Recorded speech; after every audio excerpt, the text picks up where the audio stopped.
Hello everyone. Electronic retailing space से दो players पे आज हम डिस्कशन करेंगे, electronic smart India and Aditya Vision Limited. इनका Q4 का रिजल्ट एंड कॉन कॉल में मैनेजमेंट की क्या कमेंट्री रही है नेक्स्ट फाइनेंशियल ईयर के लिए, ये सारी चीजें डिस्कस करेंगे एंड देखेंगे ओवरऑल कैसा आउटलुक एंड अपॉर्चुनिटी लगती है। इलेक्ट्रॉनिक स्मार्ट इंडिया से स्टार्ट करते हैं। इनका बिजनेस मॉडल अगर हम देखें तो इलेक्ट्रॉनिक प्रोडक्ट्स की रिटेलिंग करती है कंपनी। मोबाइल फोन और जो आपके लार्ज अप्लायंसेस होते हैं लाइक एयर कूलर हो गया, washing machine, refrigerator, room air conditioner, इन सब से कंपनी का 80 से 90% रेवेन्यू आता है और जो स्मॉल आईटी अप्लायंसेस हैं बाकी का 10% उस प्रोडक्ट से रेवेन्यू आता है।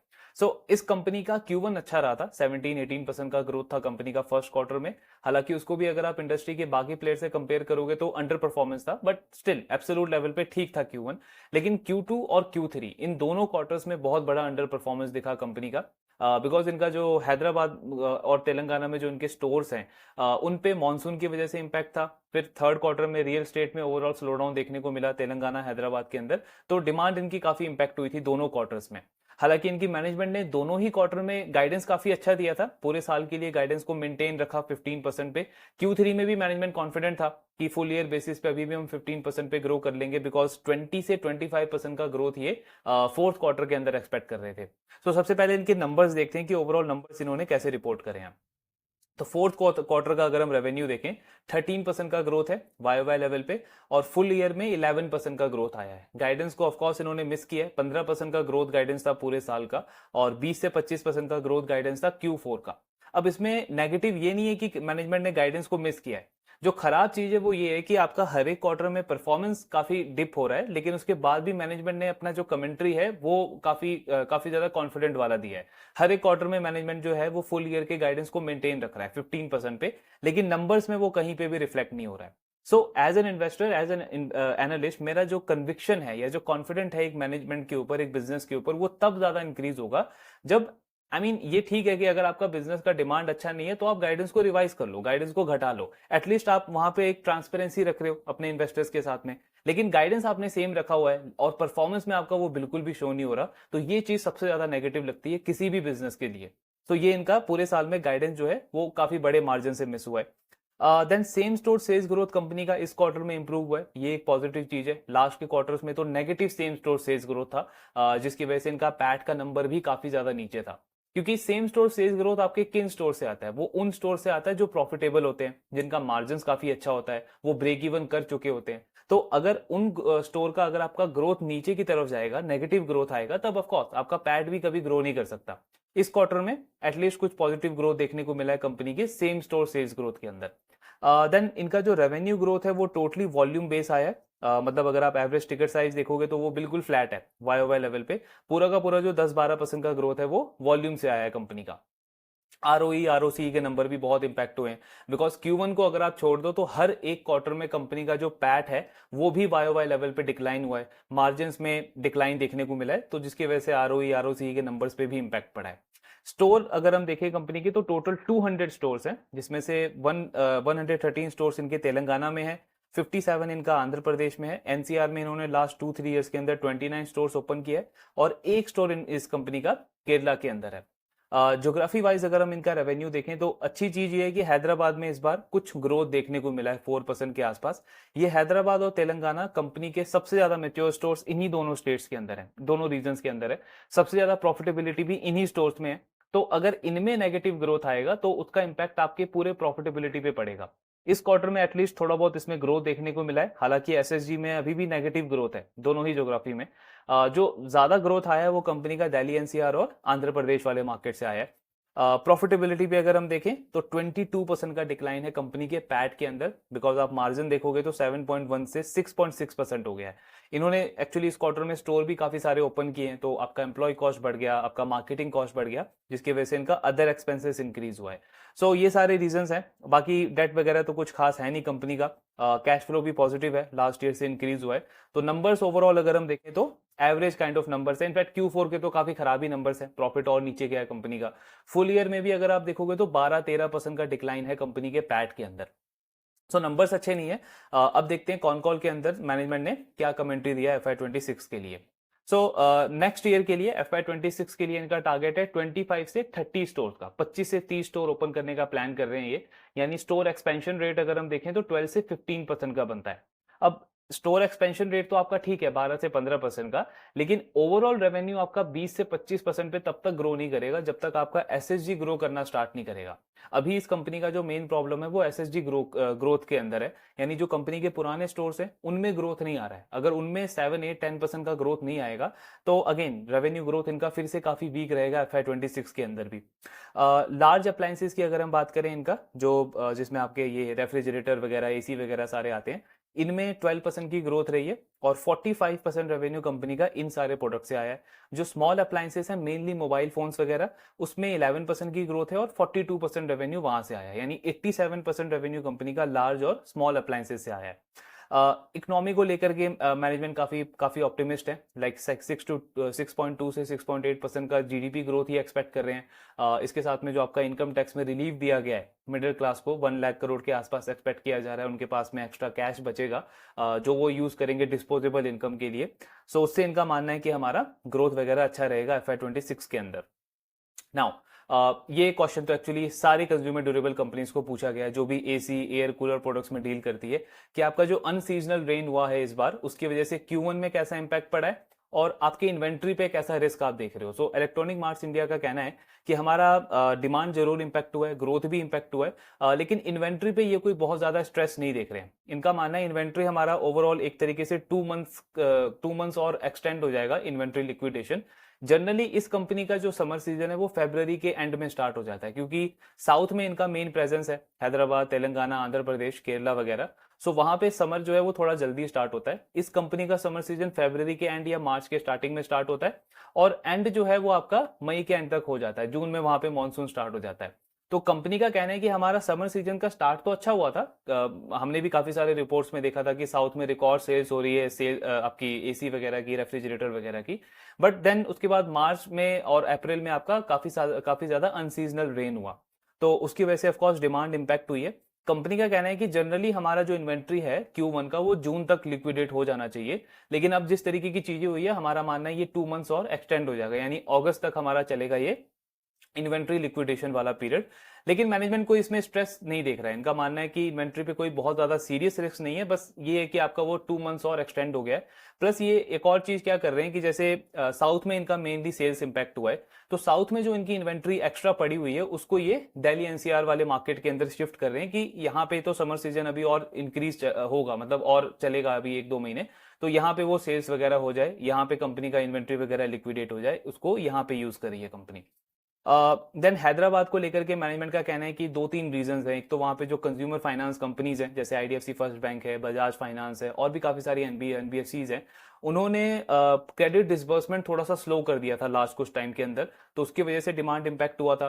फिर आपका रियल स्टेट में तेलंगाना की जो गवर्नमेंट है उन्होंने कुछ वहां पे रेगुलेशंस वगैरह लेके आए थे, जिससे रियल स्टेट सेक्टर में भी स्लो डाउन आया है तेलंगाना के अंदर।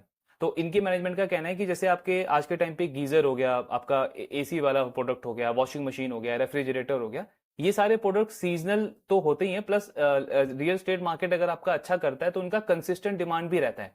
लेकिन क्योंकि तेलंगाना में overall real estate market slow down हो गया तो उससे भी हमारे सेल्स पे इंपैक्ट देखने को मिला, और उसके साथ में आपका वो जो लास्ट ईयर मानसून का सीजन था उसकी वजह से भी इंपैक्ट था। कंपनी कह रही है कि अभी वहां पे इंप्रूवमेंट देखने को मिला है, Q4 में 4% का ग्रोथ है एब्सोल्यूट टर्म्स में। सो FY26 के लिए मैनेजमेंट कॉन्फिडेंट है कि ये वाला मार्केट कंपनी के लिए ओवरऑल अच्छा करेगा। दिल्ली एनसीआर में इन्होंने लास्ट कुछ टाइम में जितने भी स्टोर ओपन किए हैं उस वो आई मीन प्रॉपर्टी इन्होंने वो परचेज करी है, लीजिंग मॉडल के अंडर नहीं किया है, जिसकी वजह से इनका वर्किंग कैपिटल इंक्रीज हो गया है। इनका कहना है मेनली हमको जिन भी मार्केट्स में दिल्ली एनसीआर में स्टोर परचेज करना था हमने वो कर लिया है, यहां से जितना भी स्टोर ओपन हम करेंगे वो मेजरली लीजिंग मॉडल के अंडर करेंगे, तो हमारा कैपेक्स का रिक्वायरमेंट घट जाएगा। बाकी दिल्ली एनसीआर में ग्रोथ ही अच्छा एक्सपेक्ट कर रहे हैं और इनका मानना है कि 3% के आसपास हमारा EBITDA मार्जिन आ जाएगा दिल्ली एनसीआर मार्केट में अगले कुछ टाइम के अंदर। देन कंपनी का आई मीन ये जो रिटेलिंग कंपनीज होती है, इलेक्ट्रॉनिक रिटेलिंग कंपनीज जो हैं, इनको टारगेट बेस्ड इंसेंटिव भी मिलता है। जो ओईएम प्लेयर्स हैं आपके जैसे वोल्टास, ब्लू स्टार, सिम्फनी वगैरह, सो ये सारे कंपनीज जो हैं वो इन रिटेलर्स को एक टारगेट देती हैं कि इतना टारगेट अगर आप अचीव कर लोगे तो आपको इंसेंटिव मिलेगा। अब इस साल इलेक्ट्रॉनिक मार्ट्स इंडिया का सेल्स इंपैक्ट हुआ है, पूरे साल में हमने देखा है, हर एक क्वार्टर में देखा है, तो क्या उस इंसेंटिव पे रिस्क है? इनकी मैनेजमेंट का कहना है कि वो जो टारगेट होता है हमारा वो अनसीजनल प्रोडक्ट के ऊपर ज्यादा होता है, जैसे आपका रेफ्रिजरेटर है या आपका वॉशिंग मशीन है, सीजनल प्रोडक्ट्स के ऊपर ये टारगेट कम होता है। हमने मेनली तो अपना टारगेट अचीव कर लिया है, और जिन प्रोडक्ट पे थोड़ा बहुत टारगेट अभी पेंडिंग रहता है उस पे इनका कहना है कि ये सारे ब्रांड्स 15 से 25 डेज का एक एक्सटेंशन हमें प्रोवाइड करते हैं, तो हम कॉन्फिडेंट है कि इंसेंटिव वगैरह में हमारा कोई खास इम्पैक्ट नहीं पड़ेगा।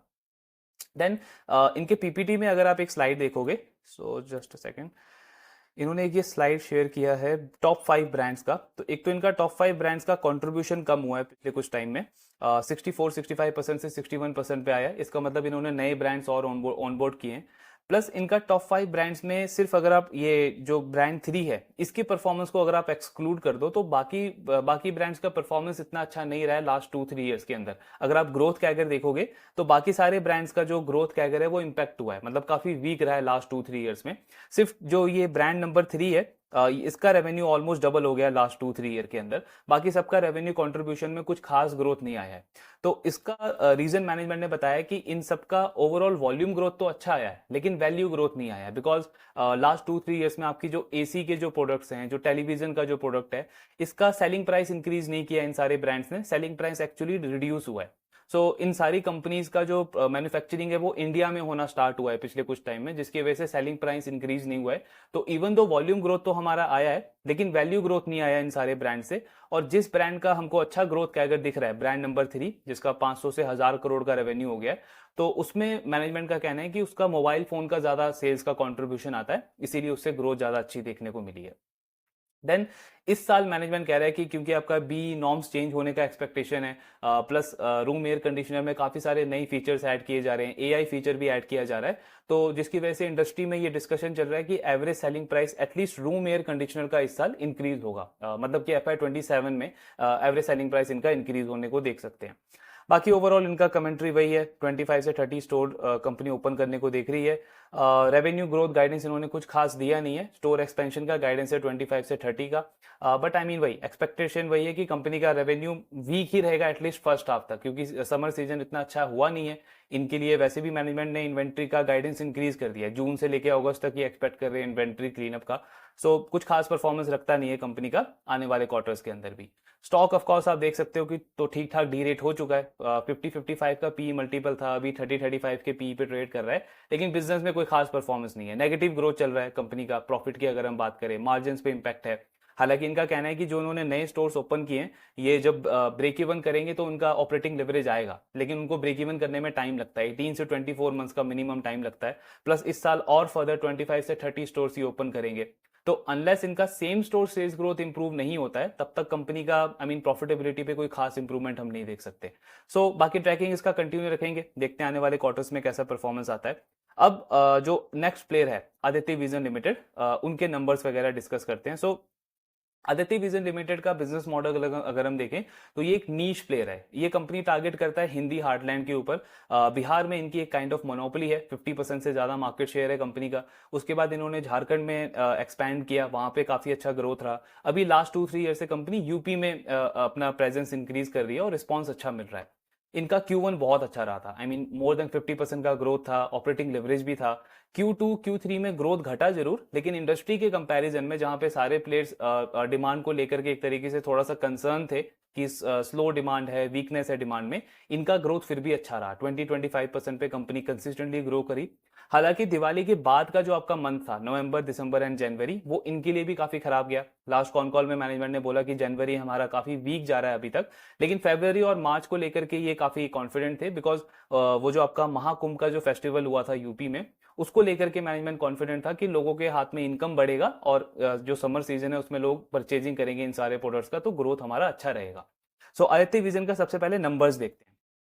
तो Q4 के नंबर्स अगर आप देखोगे तो 30% से कंपनी का रेवेन्यू ग्रो किया है। सुपर स्ट्रॉन्ग नंबर्स इन्होंने रिपोर्ट करे हैं। एक्सपेक्टेशन 20 से 25% का था, लेकिन 30% का ग्रोथ है। इबिट्टा में 12% का ग्रोथ है। नेगेटिव चीज ये है कि मार्जिन नीचे गए हैं कंपनी के, 10% के इबिट्टा मार्जिन 8.7% पे आ गए हैं। पीबीटी में काफी अच्छा ग्रोथ है 51% का, और पैट तो कंपनी का डबल हो गया, 8 करोड़ का पैट इनका 16 करोड़ हो गया। फुल ईयर बेसिस पे भी अगर आप देखोगे तो 30% का रेवेन्यू ग्रोथ है और 37% का पैट ग्रोथ है, यानी पूरे साल में ठीक ठाक ऑपरेटिंग लेवरेज मिला है कंपनी को। सेम स्टोर सेल्स ग्रोथ इनका बहुत स्ट्रांग है। लास्ट ईयर सेकंड हाफ में 10% था, इस बार 16% हो गया।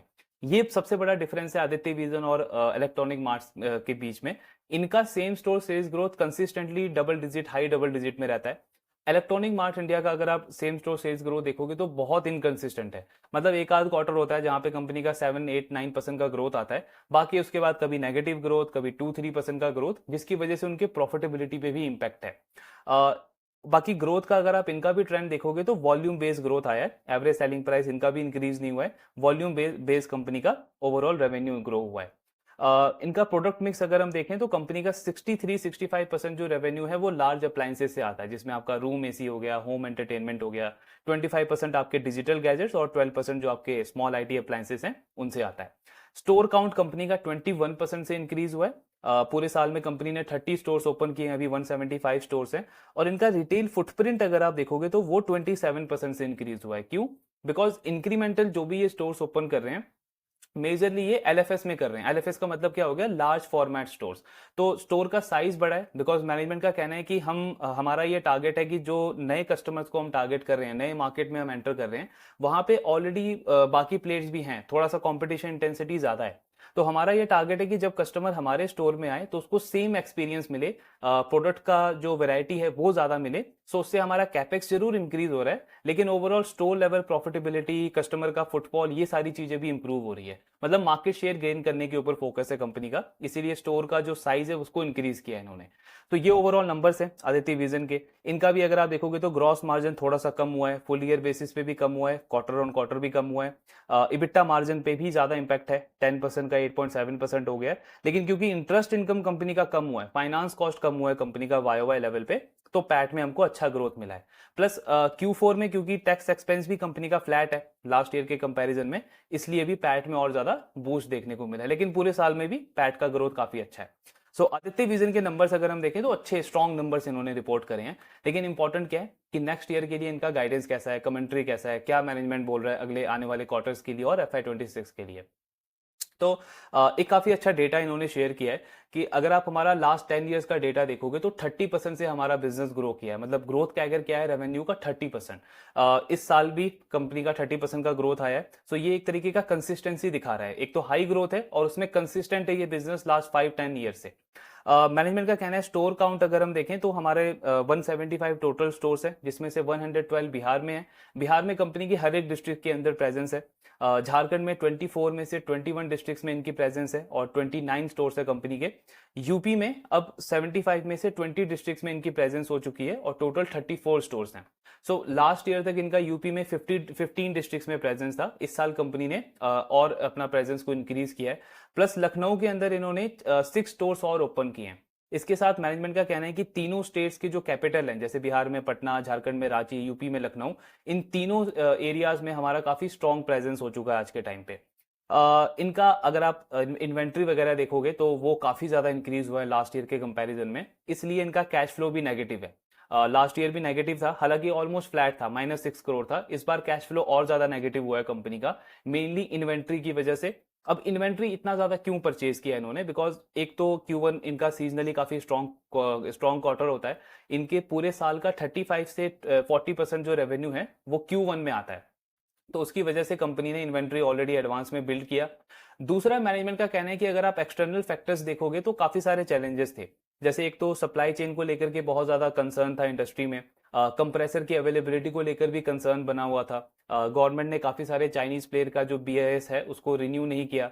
फिर टैरिफ की वजह से जो चाइनीज प्लेयर इंडिया में सप्लाई करते हैं, उन्होंने इंडिया में सप्लाई ना करके US में सप्लाई करने पे ज्यादा फोकस किया अभी। तो इन सारी चीजों को लेकर के, प्रोडक्ट्स की अवेलेबिलिटी को लेकर के थोड़ा सा कंसर्न बना था, जिसकी वजह से हमने ज्यादा इन्वेंट्री एडवांस में बिल्डअप किया है। इसकी वजह से हमारा कैश फ्लो नेगेटिव जरूर है, लेकिन मैनेजमेंट कॉन्फिडेंट है कि Q1 के एंड तक और Q2 के एंड तक हमारा ये जो इन्वेंट्री है वो नॉर्मलाइज लेवल पे आ जाएगा। प्लस इसके ऊपर से एक और चीज क्या था, इनका कहना है कि अभी जितने भी ये ब्रांड्स हैं जैसे वोल्टास, ब्लू स्टार, LG वगैरह, इनसे अगर आप ज्यादा इन्वेंट्री अभी परचेज कर रहे थे तो आपको डिस्काउंट भी ज्यादा मिल रहा था। तो ये भी एक रीजन था कि क्यों हमने एडवांस में इतनी इन्वेंट्री बिल्डअप करी। बिकॉज अगर हमको डिस्काउंट मिलेगा तो उस डिस्काउंट को हम यूज कर सकते हैं, तो सेल्स इंक्रीज करने के लिए कस्टमर को ज्यादा डिस्काउंट दे दिया, प्रमोशन ऑफर कर दिया, या फिर दूसरा हम अपना बीच का मार्जिन इंक्रीज कर सकते थे, तो हमारा प्रॉफिटेबिलिटी इंप्रूव हो जाता। तो इस वजह से कंपनी का इन्वेंट्री के ऊपर एक तरीके से इन्वेस्टमेंट बढ़ाए और उस वजह से कैश फ्लो नेगेटिव है। लेकिन इनका कहना है कि जब फर्स्ट हाफ का रिजल्ट आएगा हमारा, यानी Q2 के बाद जो इनका रिजल्ट आएगा, तब तक इनका इन्वेंट्री भी नॉर्मल हो जाएगा और कैश फ्लो भी काफी हेल्दी हो जाएगा कंपनी का। FY26 में स्टोर एक्सपेंशन का गाइडेंस इनका भी सेम है, 25 से 30 स्टोर्स ओपन करने को ये टारगेट कर रहे हैं। लेकिन एक्सपेंशन रेट इनका 15 से 18% हो जाता है, क्योंकि इनका ऑलरेडी 175 स्टोर है। तो 175 के ऊपर अगर आप 25 से 30 स्टोर और ओपन करते हो, सो अराउंड 15 से 18% का स्टोर एक्सपेंशन है। अब 15-18% से आप स्टोर एक्सपैंड कर रहे हो, प्लस आपका SSG 10 to 12%, 13% पे ग्रो कर रहा है। तो एक्चुअली में अगर डिमांड में कुछ बहुत ज्यादा नेगेटिव नहीं होता है, तो ये कंपनी 25 से 30% पे ग्रो कर सकती है FY26 के अंदर भी। ये चीज इलेक्ट्रॉनिक स्मार्ट इंडिया के साथ में पॉसिबल क्यों नहीं है? बिकॉज उनका SSG ग्रो नहीं कर रहा, SSG का ग्रो सिर्फ 2-3% का है। अब अगर आप स्टोर एक्सपेंशन 15% पे भी कर दोगे, तो भी आपका ओवरऑल ग्रोथ जो है वो लेस देन 15% होगा। तो ये एक बहुत इंपॉर्टेंट फैक्टर है जो आदित्य विजन के फेवर में प्ले हो रहा है। SSG कंपनी का कंसिस्टेंटली काफी हेल्दी है। देन पहला क्वेश्चन इनसे भी सेम पूछा गया जो इलेक्ट्रॉनिक स्मार्ट के कॉन कॉल में हमने देखा कि अनसीजनल रेन हुई है, तो Q1 को लेकर के कैसा आउटलुक है। ये con call actually last month हुआ था। सो मैनेजमेंट का कहना है कि अप्रैल हमारा ऑल दो अच्छा गया है। इंटरेस्टिंगली काफी सारे प्लेयर्स ने बोला कि अप्रैल में नेगेटिव ग्रोथ देखने को मिली है, लेकिन आदित्य विजन का मैनेजमेंट कह रहा है कि अप्रैल में हमारा पॉजिटिव ग्रोथ हुआ है, सिंगल डिजिट ग्रोथ है लेकिन पॉजिटिव ग्रोथ है। बट ऑफ कोर्स अनसीजन रेन की वजह से डिमांड इंपैक्ट जरूर हुई है। इनकी मैनेजमेंट कॉन्फिडेंट है कि जो सेकंड हाफ होगा इस क्वार्टर का, यानी कि आपका मई और ये जून का मंथ पूरा, इसमें हमारे ओवरऑल नंबर्स इंप्रूव हो जाएंगे और जो हमारा गाइडेड रेंज है 20 से 25% का ग्रोथ का जो टारगेट है उसको हम अचीव कर लेंगे। सो ये इन्होंने गाइडेंस दिया है। देन इन्वेंट्री को लेकर के सेम मैनेजमेंट ने बोला है कि क्योंकि एक्सटर्नल एनवायरमेंट्स इतनी सारी अनसर्टेनिटी थी, सो इस फाइनेंशियल ईयर को आप एक तरीके से एक्सेप्शनल ईयर भी ले सकते हो। बिकॉज मैनेजमेंट का कहना है कि हर साल हम नहीं मानते कि इतना ज्यादा अनसर्टेनिटी होगा इंडस्ट्री में। लास्ट ईयर ऑफकोर्स आपका एकदम से समर हीट मतलब हीट वेव बहुत ज्यादा आ गया था, तो उसकी वजह से इन्वेंट्री हमको एकदम से बिल्डअप करना पड़ा। इस साल जो एक्सटर्नल चैलेंजेस थे उसकी वजह से उसने एक तरीके से हमको फोर्स किया इतना ज्यादा इन्वेंट्री परचेज करने का, लेकिन ये एक्सेप्शनल ईयर था। मैनेजमेंट का कहना है कि नेक्स्ट ईयर से ये जो है वो नॉर्मलाइज हो जाएगा। मार्जिन क्यों कम हुए कंपनी के? 10% से 8.7% के बिट्टा मार्जिन है। सो एक्चुअली इन्होंने जो 30 स्टोर्स टोटल ओपन किए हैं उसमें से 14 स्टोर्स यानी कि 50% Q4 के अंदर ओपन किया है। तो एक ही क्वार्टर में आपने इतने सारे स्टोर्स ओपन किए, इसलिए कंपनी के ऑपरेशल एक्सपेंसेस बढ़ गए हैं, मार्केटिंग कॉस्ट बढ़ गया है, एम्प्लॉयज आपने हायर किए हैं, तो उन सारी चीजों की वजह से कंपनी के मार्जिन पे इंपैक्ट पड़ा है इस क्वार्टर में। मीडियम टू लॉन्ग टर्म में इनका गाइडेंस है कि 8 से 10% का बिट्टा मार्जिन हमारा रहेगा। देन 25 से 30 स्टोर ओपन करने का इनका टारगेट है, लेकिन मैनेजमेंट का कमेंट्री काफी पॉजिटिव है। मैनेजमेंट कह रहा है कि अगर हमको डिमांड में अच्छा पिक्चर लगता है आगे चल के, तो 1-2 क्वार्टर के बाद हम हमारा गाइडेंस इंक्रीज कर सकते हैं, मे बी हम 30 से 35 स्टोर्स ओपन करें। सो ये आपको क्या शो कर रहा है कि ओवरऑल डिमांड को लेकर के मैनेजमेंट अभी कॉन्फिडेंट है कि बिजनेस का मोमेंटम ऑलरेडी काफी अच्छा चल रहा है। 25-30 स्टोर का टारगेट है और अगर चीजें अच्छी चली तो हम 30 से 35 स्टोर्स भी ओपन कर सकते हैं। देन इनका पूरे Q1 का रेवेन्यू जो है उसका 25% इन जनरल इन्होंने बोला है कि 25% जो रेवेन्यू है Q1 का वो अप्रैल में आता है। अब ये सीजन टू सीजन डिपेंड करता है। जैसे लास्ट ईयर आपका अप्रैल में ही काफी ज्यादा एक्सट्रीम समर हो गया था, तो हमारा सेल्स इंक्रीज हो गया था अप्रैल में। इस साल थोड़ा सा अनसीजनल रेन रहा है, तो अप्रैल में इतना अच्छा नहीं रहा है, लेकिन इन जनरल 25% रेवेन्यू Q1 का अप्रैल में आता है, बाकी का 75% कंपनी का मई और जून में आता है।